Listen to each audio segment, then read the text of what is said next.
పంచభూతలింగ శైవ క్షేత్రాలలో ఒక మహాపవిత్రమైన ఆలయం ఉంది.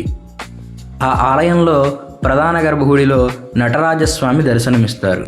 అయితే ఆ ఆలయం పక్కన ఉన్న మరో సన్నిధిలో శివుడు లింగ రూపంలో కనిపించడు. అక్కడ ఉన్న ఒక తెరను తొలగించినప్పుడు భక్తులు దర్శించేది శివుడి నిరాకార స్వరూపం. పంచభూతాల్లో ఆకాశతత్వాన్ని సూచించే ఈ దివ్యక్షేత్రం భక్తులకు పరమ ఆనందాన్ని ప్రసాదిస్తుంది. అదే చిదంబరం నటరాజస్వామి ఆలయం. అయితే ఈ చిదంబర రహస్యం ఏమిటి? శివుడు ఇక్కడ ఎందుకు ఆనంద తాండవం చేశాడు? యోగులు ఎందుకు చిదంబరాన్ని జ్ఞానక్షేత్రం అంటారు? ఈరోజు మనం చిదంబరం ఆలయ చరిత్ర, పురాణం, చిదంబర రహస్యం, నటరాజ తాండవ మహిమ, ఆలయ నిర్మాణంలో దాగి ఉన్న వేదాంతార్థాలు అన్నింటినీ తెలుసుకుందాం. వచ్చేయండి. చిదంబరం తమిళనాడులోని కడలూరు జిల్లాలో ఉన్న ఒక పవిత్ర శైవక్షేత్రం. చిదంబరం అనే పదం రెండు సంస్కృత మూల పదాల నుంచి వచ్చింది. చిత్ అంటే చైతన్యం, స్పృహ. అంబరం అంటే ఆకాశం అని అర్థం. శివుడు విశ్వమంతా వ్యాపించి ఉన్నాడు అనే తత్వాన్ని ప్రత్యక్షంగా చూపించే స్థలం చిదంబరం. ఇది కేవలం ఒక శిల్పకళా అద్భుతం కాదు, ఇది తత్వాన్ని బోధించే ఆలయం. పురాణాల ప్రకారం చిదంబరం ఒకప్పుడు తిల్లై అనే పవిత్ర అరణ్యం. ఆ అడవిలో కొందరు ఋషులు నివసించేవారు. వారికి తీవ్రమైన మంత్రశక్తి ఉండేది. తమ మంత్రాలతో దేవతలను కూడా ఆవాహన చేయగలిగేవారు.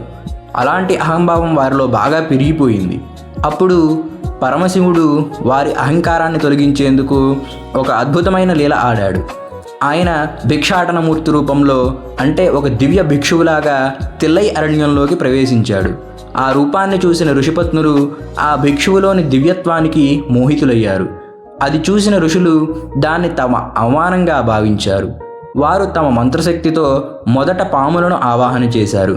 కానీ శివుడు ఆ పాములను తన మెడలో, జడల్లో, నడుము చుట్టూ ఆభరణాల్లా ధరించాడు. ఆపై వారు భయంకరమైన పులిని ఆవాహన చేశారు.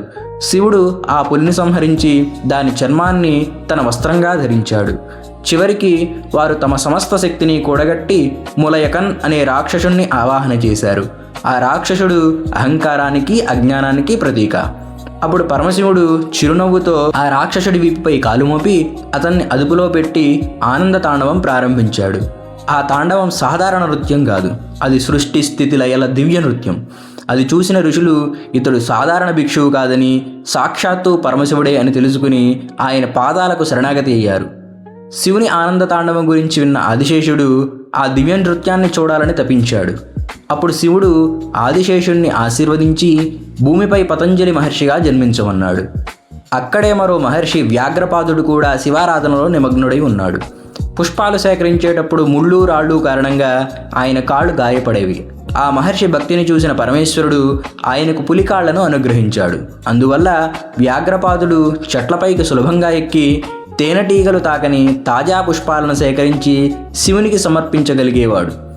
ఈ ఇద్దరు మహర్షులు తిల్లై అరణ్యంలో శివలింగాన్ని పూజిస్తూ తీవ్రమైన తపస్సు చేశారు. వారు పూజించిన ఆ లింగాన్ని ఈ రోజుకి తిరుమూలతనేశ్వరుడు అని మనం పూజిస్తూ ఉన్నాం. వారి భక్తికి మెచ్చిన పరమేశ్వరుడు తమిళ తాయిలోని పూసం నక్షత్రం రోజున వారికి నటరాజ స్వరూపంలో ఆనంద తాండవం చేసి దర్శనం ఇచ్చాడు. అందుకే చిదంబరం ఋషులు ప్రత్యక్షంగా శివుని తాండవం చూచిన మహాక్షేత్రంగా ప్రసిద్ధి చెందింది.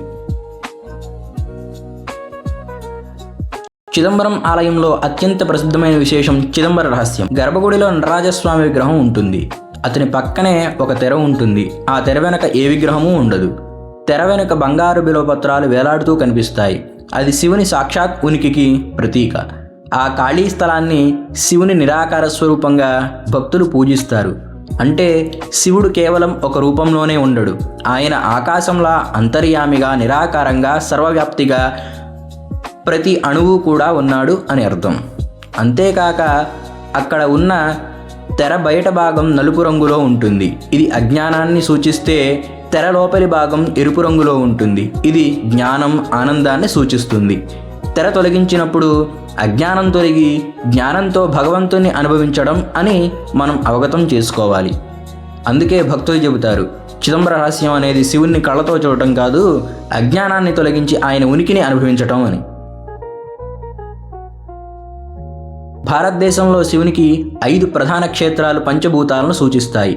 అవి కాంచీపురంలో ఏకాంబరేశ్వర ఆలయంలో పృథ్వీలింగం, జంబుకేశ్వరంలో జలలింగం, అరుణాచలంలో అగ్నిలింగం, శ్రీకాళహస్తిలో వాయులింగం, చిదంబరంలో ఆకాశలింగం.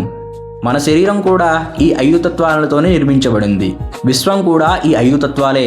అందుకే సర్వం శివమయం జగత్ అంటే విశ్వమంతా శివస్వరూపమే అని అంటారు. చిదంబరంలో శివుడు ఆకాశతత్వంగా పూజింపబడుతూ ఉన్నాడు.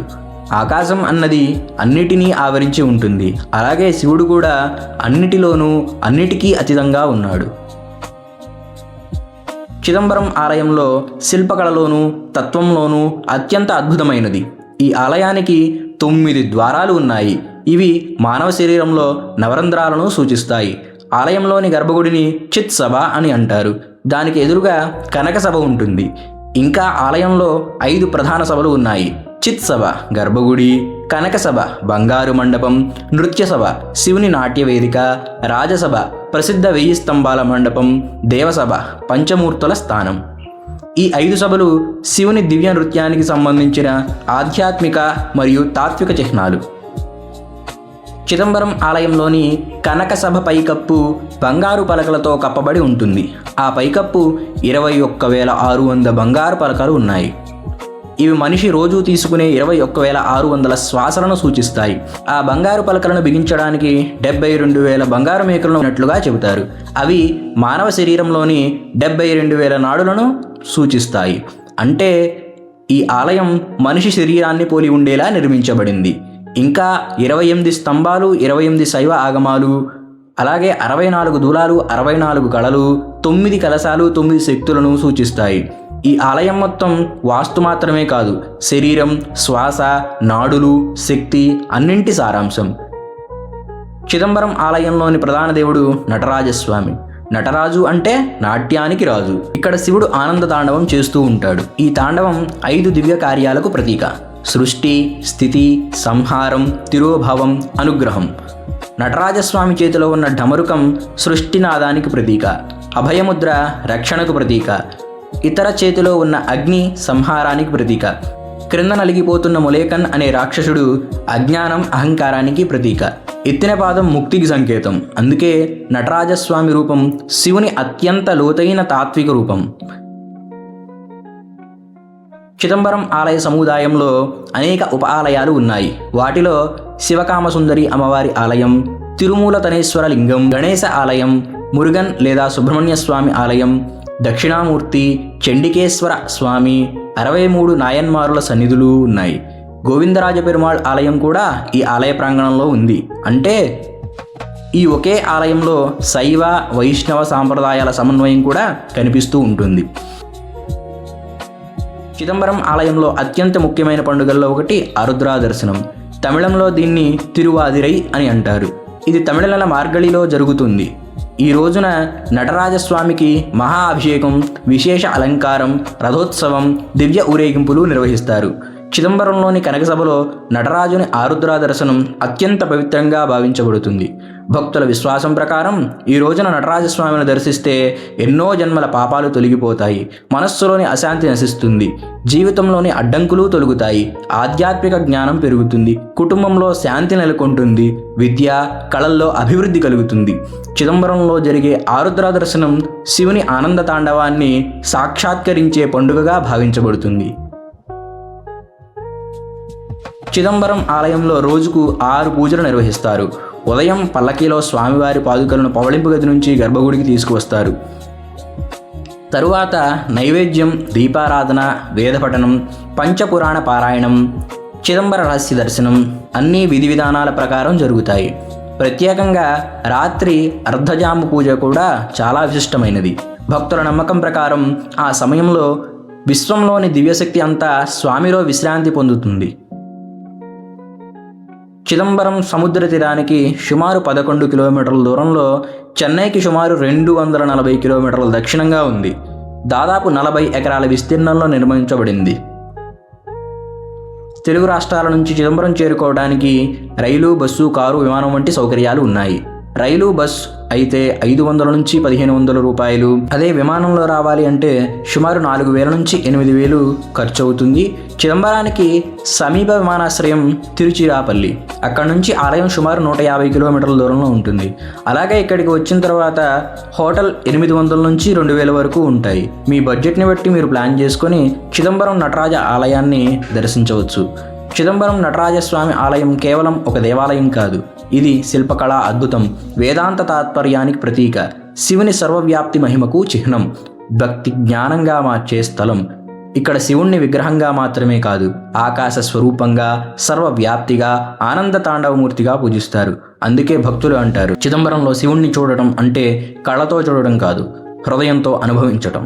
ఓం నమః శివాయ. ఈ వీడియో మీకు నచ్చినట్లయితే షేర్ చేయండి, సబ్స్క్రైబ్ చేయండి, కామెంట్ చేయండి.